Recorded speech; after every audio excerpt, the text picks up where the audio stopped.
So first off, let's just get familiar with you guys. Can you give me your name and spell it, and also talk about how long you've been a firefighter and how long you've been with Dayton?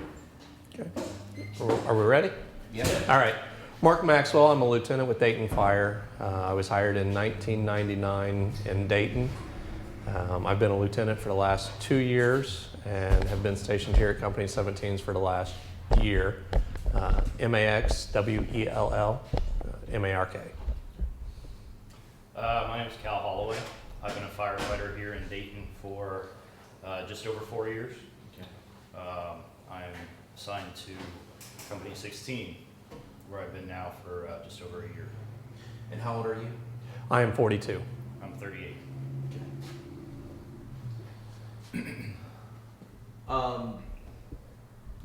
So we're talking about this cancer issue, and I'm always interested to hear what you guys remember when you first came out about cancer, if anything. So can you kind of go first and talk, like, was it ever mentioned, and if it wasn't, when did you start to realize that maybe this was part of the job? When I started, I don't think there was any discussion, and I don't believe the studies had been published. And it wasn't until probably about halfway through my career that they started emphasizing cancer prevention. And since that time, it seems like several of the guys in our department have been diagnosed and have their own stories. And then here within the last 2 years, it seems like there's been a big push for cancer prevention and cancer education as well. Yeah, I'm pretty much the same way. I'd been in the fire service for 12 years prior to coming to Dayton, and cancer was really never discussed. It was kind of a hidden. You knew it was there. You knew the smoke was bad. You knew how to protect yourselves, but whether you did or you didn't, that was a big thing. So when you guys first came on, was it kind of like the dirty gear, breathing in the smoke, like that was kind of was it like that or no? Yeah, so I've been on for almost 20 years now, and the old timers would go into a fire without an SCBA. It was a sign of pride if your gear was dirty, if your helmet was dirty. That showed that you were in the fires and showed other people how tough you were as a firefighter. Yeah, same thing. I mean, you really had no rhyme or reason to believe it was going to get to you. Okay. So kind of tell me your story a little bit about, from the time when you started to feel some things to diagnosis, and how you found out and things like that. So my story started last year, and I'm fairly fortunate, I believe, as far as my cancer diagnosis. I had went to my family physician for my annual physical, and she had felt something abnormal on my thyroid, which is how everything got started. I didn't really have any symptoms. I didn't feel bad, but she felt something abnormal and referred me out to an ultrasound, and the ultrasound showed a 2.8 centimeter mass on my thyroid. From there, I was referred to a ENT doctor specialist, and I had had several office visits with him during the time, and he wanted a needle biopsy. He called me back in November of last year and had originally told me that the pathology report came back clean and that I would just follow up with him and he would keep an eye on the mass. And then I got a phone call in the middle of January where another pathology report came back that said I had cancer. In all the discussions leading up to that phone call, we had discussed the possibilities and what would happen if it was cancer. And he reassured me that as far as cancers go, thyroid cancer was easily treated with minimal side effects. So when I got the call in January that he needed me to call his office immediately, it was on a Friday afternoon, and he called and said, I got another pathology report back and this says you have cancer. the good news is it's the type of cancer that we can treat, and you need to come into my office next week. From there, I went into his office, and we scheduled surgery, and I had surgery in February of this year to have my thyroid removed. So that had to be kind of a weird situation, right? Because you're just going in for a checkup? Right. Yeah, last year when I went in. Just your normal physical? Correct. My annual physical that I have with my doctor every year. We sit down, we talk about how I've been doing over the last year, if I have any new aches or pains, any signs and symptoms. And then she did a head-to-toe exam, and like I said, during her head-to-toe exam, she felt an abnormal, my thyroid felt abnormal to her. So when she asked you, how you doing, did you say anything? No, like I said, I didn't have any symptoms. I didn't know that I had cancer. I thought everything was well, and I was just there for my annual checkup. So what was it like, this roller coaster a little bit, when you hear the word cancer? Yeah. Thank you. Yeah. Fortunately for me, I had already had the conversations of what if it is cancer, and my ear, nose, and throat specialist had reassured me that if it is cancer, if you're going to get cancer, that would be the type to get, because again, a simple surgery to remove my thyroid, I'd be placed on a thyroid replacement hormone, and other than that, I should lead a normal, healthy life. So I had the preparation beforehand. I had met with him on 3 or 4 different appointments prior to the phone call saying that I had cancer. So it wasn't a devastating phone call, but it's definitely up until the point where you have the surgery to have everything removed. Just the knowledge that you have cancer is kind of a scary feeling. So you had surgery? I did have surgery in February. So my surgery should have been a simple procedure to have my thyroid removed. They went in, I have a scar on my neck where they went in, and the procedure was to hopefully just go in and remove the thyroid completely. And I should have went in on a Monday morning, had the surgery, and been released Tuesday morning. Unfortunately with me, I had a complication during my procedure where my vocal cords stopped working after the procedure was done, and they were trying to wake me up in post-op, and my vocal cords weren't working properly, so I wasn't breathing properly. So I ended up with a tracheostomy for 4 days so I could breathe. So my simple procedure had some complications, and so I ended up staying in the hospital for 4 or 5 days. So what was that about? It's just small, it's a low percentage complication that can happen during surgery. They're not sure why it happened, whether it was the work they were doing on my neck, but the nerves that control your vocal cords run up and down in your neck, and they're not sure whether it was from them working to remove my thyroid or whether it was the pressure from the endotracheal tube cuff that they used to ventilate you during the procedure. They're not sure why it happened, but it happened to me, and so after they took the breathing tube out, they were having problems ventilating me, so they put the tracheostomy in so I could breathe. So you were trached for 4 days? Yes. I bet that was nice. Yes, it again, with being a paramedic, I have a little bit of medical knowledge, and so when I woke up with a tracheostomy, as the drugs wore off and I figured out what was going on, I was not happy. And that could have been a side effect from the drugs as well, but I didn't wake up well. I would imagine. Yeah. So after you get surgery, talk about your path back to work from the time you're in the hospital to now. Yeah, so unfortunately I had that small complication. I should have only been out of work for about 2 weeks. Having the tracheostomy, I was in the hospital a week longer than I anticipated, and then having that complication delayed my recovery. So I was off work from February until the end of March. I came back April 1st. And a lot of that was just a recovery from getting my thyroid replacement hormone.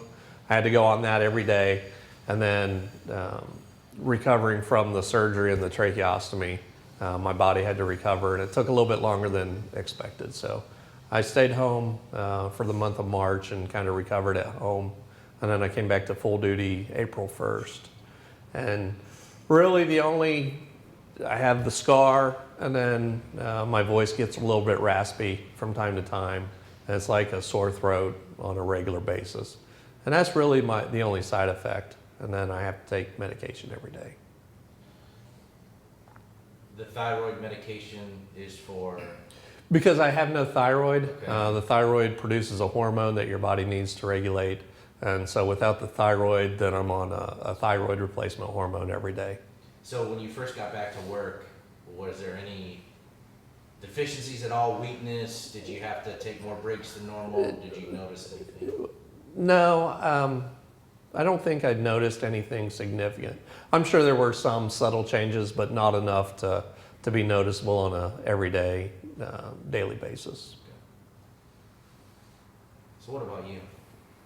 Well, I guess it was about a year ago now, Dayton Fire had us do skin tests. They offered us the option to come in and have our skin looked at.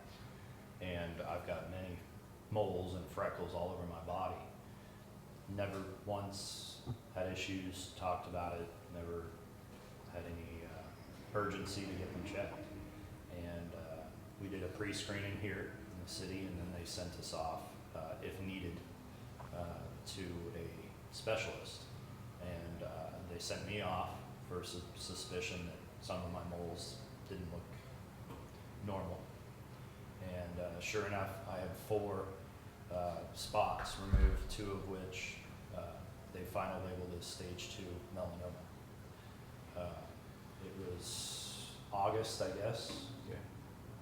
that they said they got it all after a few scans and some checkups. They did 2 surgeries on those 2 specific locations to dig for more. And I go back in 2 weeks for my 6-month checkup.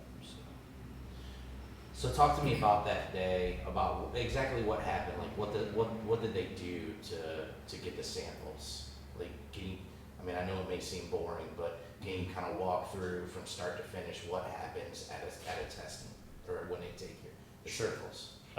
Well, like I said, they started here and they just looked at you, and they said they weren't normal. They wanted me to go further. I remember going in and just saying, hey, I've got a ton of these things everywhere. Pick your poison, kind of thing. And sure enough, very random spots that I would never have thought, right next to other freckles. They took a skin sample from, I think it was 2 or 3 areas, and then came back and called me and said, yeah, we want to remove those 4. So what areas did they look at, and what areas did they take samples from? I had one on my right leg and one on my left shoulder. Those were the 2 that ended up being melanoma. And then I had one on each breast, on my chest, just below the nipple line, that ended up being benign or not cancerous. The one on my leg and the one on my left shoulder, they dug in pretty deep and did 2 surgeries on before they said it was okay to continue without any further treatment. I'll ask about that in a minute, but are these areas that you have commonly exposed to, like the sun? Not often. I guess in shorts, my right leg, the shin area, maybe. The chest, I don't go without a shirt very often, at the beach or at the pool or something, but not as often as my arms or my face or my neck, obviously. So talk about talk about when you got the word back. Where were you? Did you get a phone call? Like, can you kind of describe that moment? Yeah, I had waited probably about a week for the results, and they actually came in the mail. So I opened the mail up, and it was the written letter from, I would imagine, one of the doctors that read the results of the skin test. And they wanted to do further testing, hoping that it hadn't metastasized and spread throughout the skin and then potentially spread throughout the body. I just remember opening the envelope thinking this can't be anything, this can't be a big deal. No signs or symptoms, no abnormal feelings or pain, itching, burning, nothing. I couldn't even tell you that I had cancer or that I had issues.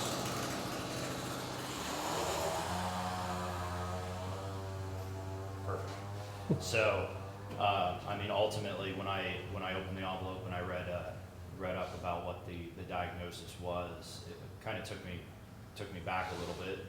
I didn't really. I still thought there wasn't a big deal until I started reading about how scary and how serious melanoma could actually be.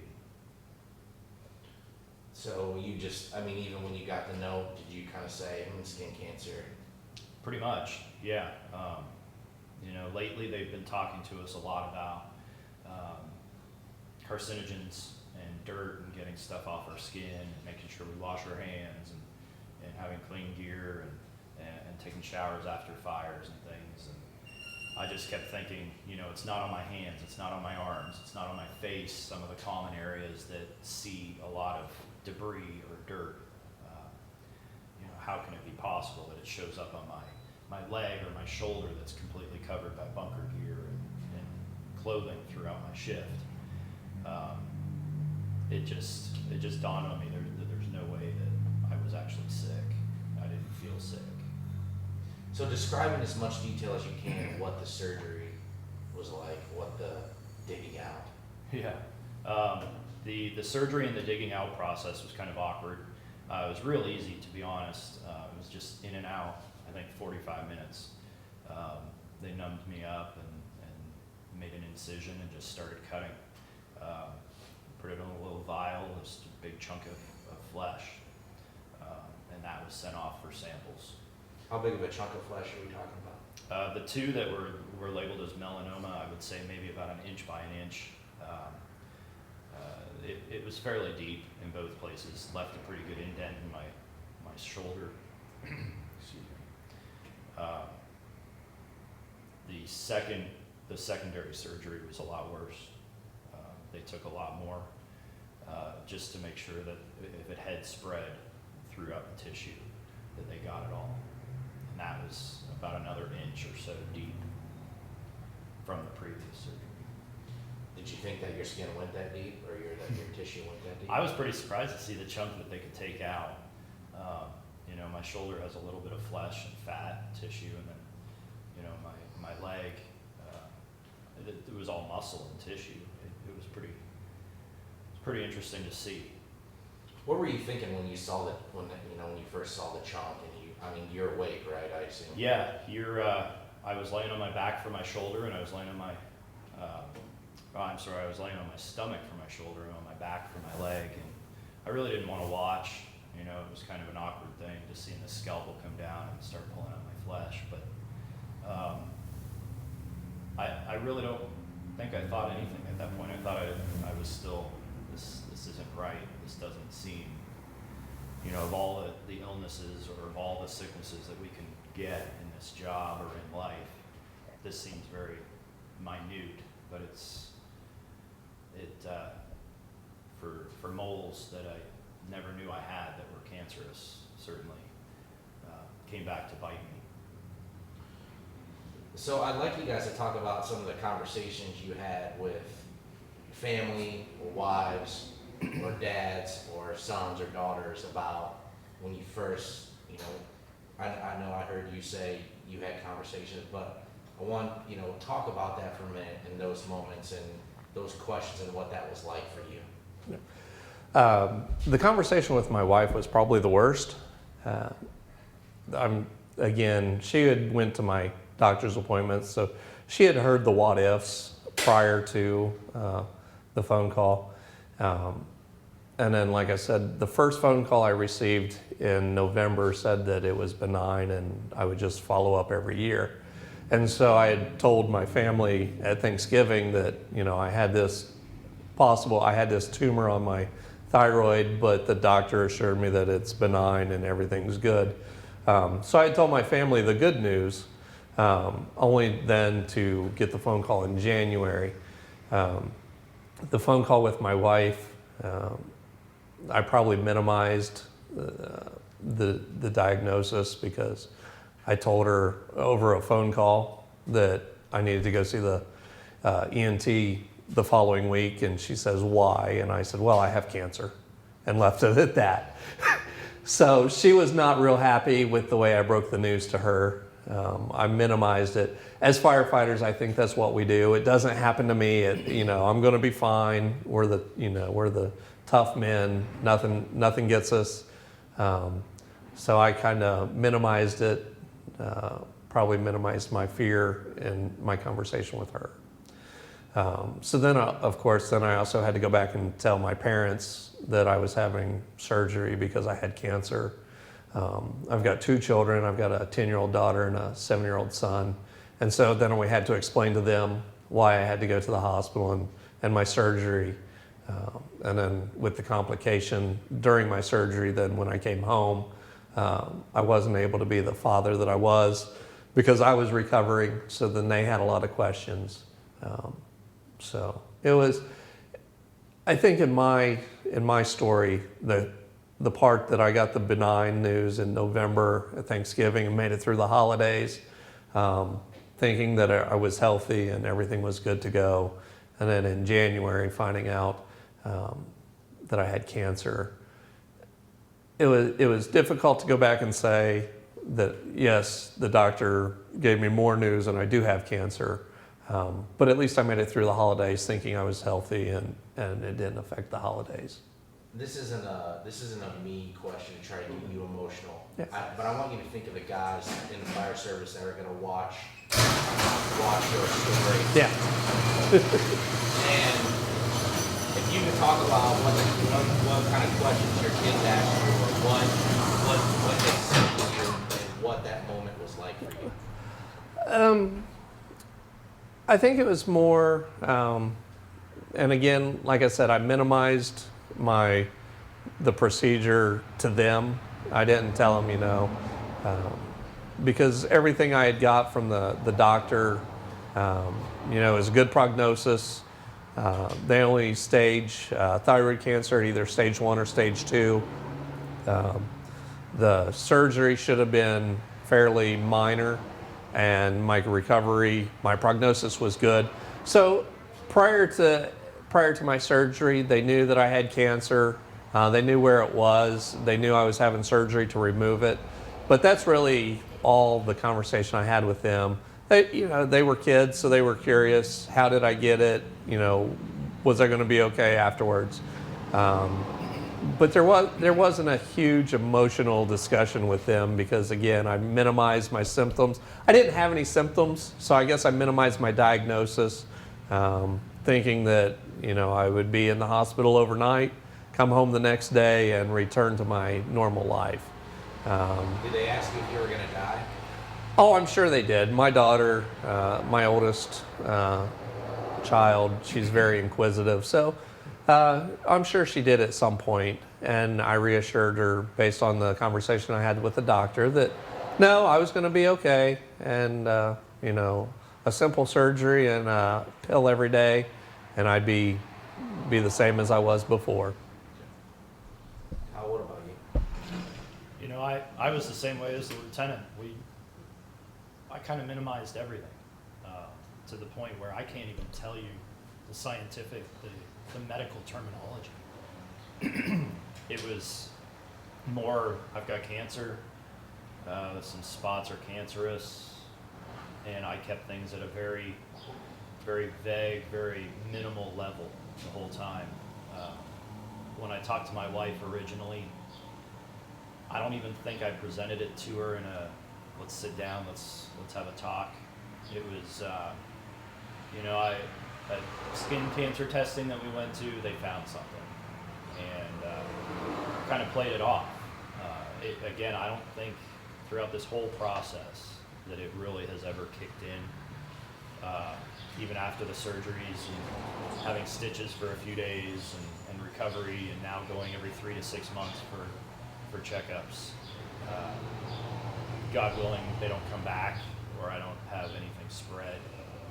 The guys at work, I told my original crew, I told the guys I work with, just because I don't think there was a difference, but we discussed some things and joked about some things, and we kept it on a very calm level the whole time. Word slowly spread, but again, it was, oh man, that stinks. I had no idea. It's not something that I ever really let out. So you guys are young guys.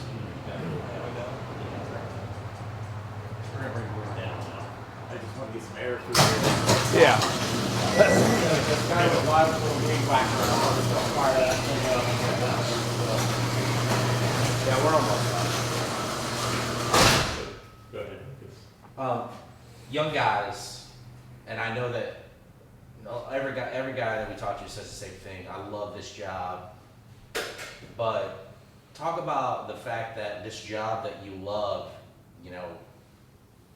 put you in this situation, and how do you rationalize that? How do you think about it when you think about those times that may have led to you getting cancer or contribute to it? What do you think about it? As far as the cancer diagnosis, being on the job, I think as firefighters, we're willing to risk our lives every day, whether it's going into a burning building or responding on any type of call. We put ourselves in harm's way. As far as the cancer diagnosis, like I said, when I came on the job, nobody talked about it. There wasn't really an emphasis on prevention. So now, where I'm at now, with the education and the prevention, and being in the position of a lieutenant, I'm going to do everything I can to prevent any of the guys that I work with from going through what I had to go through.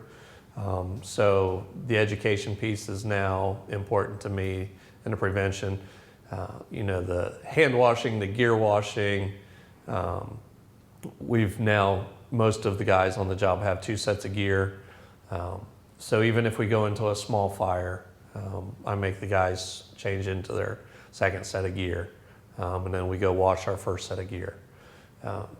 So I use my position of authority to try to prevent everybody else or anybody else from going through what I have to go through. But as far as myself, I don't hesitate to come back to the job. It's what I love. And again, on any given day, we're risking our lives to go into a fire.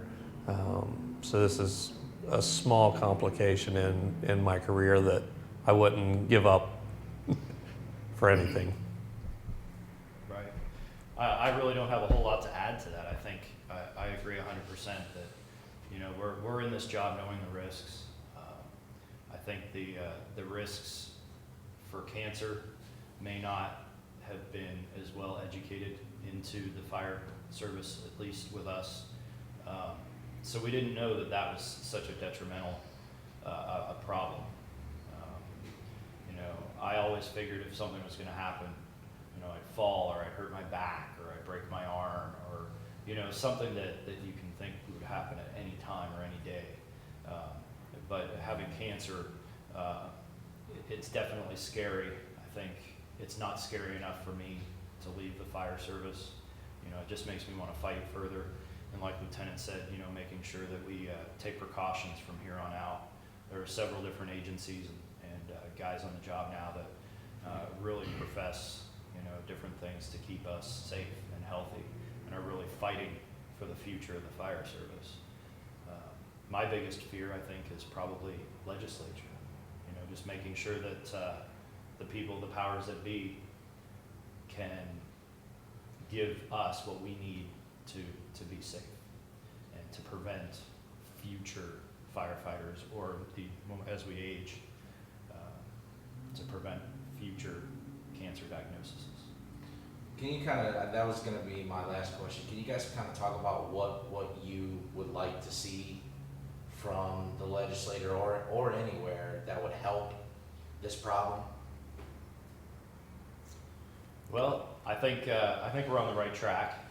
I've been privy to a lot of information and the guys talking about what's happening up in Columbus with the governor and the governor's office.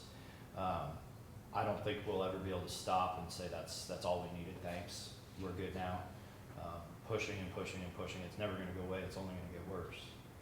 And just seeing more involvement. And I don't think the public just really realizes that every time we rush into a burning building, you know, we've got all this gear on us to protect us, but you know, your skin sweats just walking out in this heat, and it's absorbing the carcinogens, and it's absorbing the gases and the smoke, and that's ultimately killing us. Now that it's becoming an educatable issue.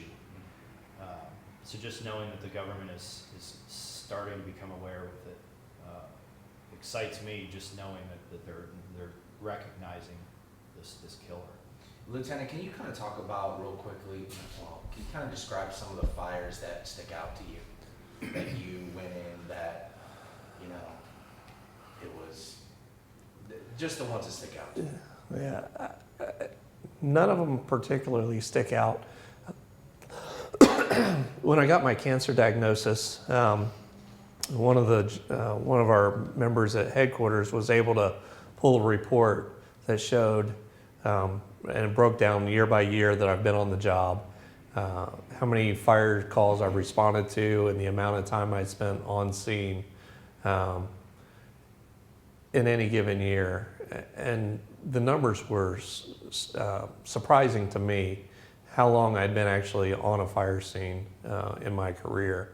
And so there's not one fire that sticks out more than others.